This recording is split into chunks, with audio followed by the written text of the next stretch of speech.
Thank you thank you thank you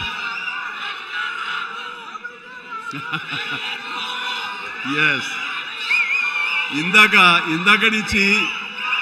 నుంచి చాలా చెప్తూ నా అచీవ్మెంట్స్ గురించి చెప్పాను. Pawan Kalyan is my achievement, Ram Charan is my achievement, నా ఫ్యామిలీలో ఉన్న అందరు బిడ్డలు అందరూ కూడా నా అచీవ్మెంట్. వీళ్ళందరూ చూస్తుంటే ఇది కదా నేను సాధించానని. మొన్న పవన్ కళ్యాణ్ ఇంటికి వచ్చినప్పుడు ఒక మాట అన్నాడు, అన్నయ్య నీకు ఒక మాట అనేవాడు గుర్తుందా అని. ఏమన్నానరా, మన ఇంట్లో ఇంతమంది మీరందరూ ఉన్నందుకు, నాకు ఈ అవకాశం భగవంతుడు ఇచ్చినందుకు ఇది నాతో ఆగిపోకూడదు. ఒక రాజ్ కపూర్ ఫ్యామిలీలో ఎంతమంది ఎలా ఉన్నారో ఆ రకంగా మరొక రాజ్ కపూర్ ఫ్యామిలీ మన మెగా ఫ్యామిలీ అవ్వాలి అని నువ్వు చెప్పావు.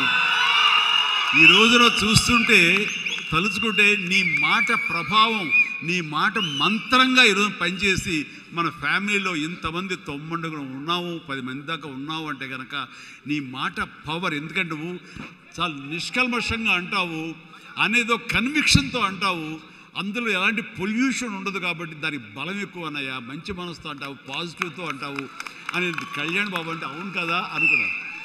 తెలియకుండా అదే ఒక పత్రిక కపూర్ ఫ్యామిలీ ఆఫ్ సౌత్ అంటూ మా గురించి ప్రస్తావించినప్పుడు, భగవంతుడా, ఇది మా గొప్పతనం కాదు, నువ్వు ఈ ప్రజలు, నా అభిమానులు, ఈ ప్రేక్షకులు మమ్మల్ని ఆదరించారు కాబట్టి మేము ఈ స్థాయిలో ఉన్నాము అనుకున్నది ఆ రకంగా సాధించగలిగాము అనిపిస్తుంది.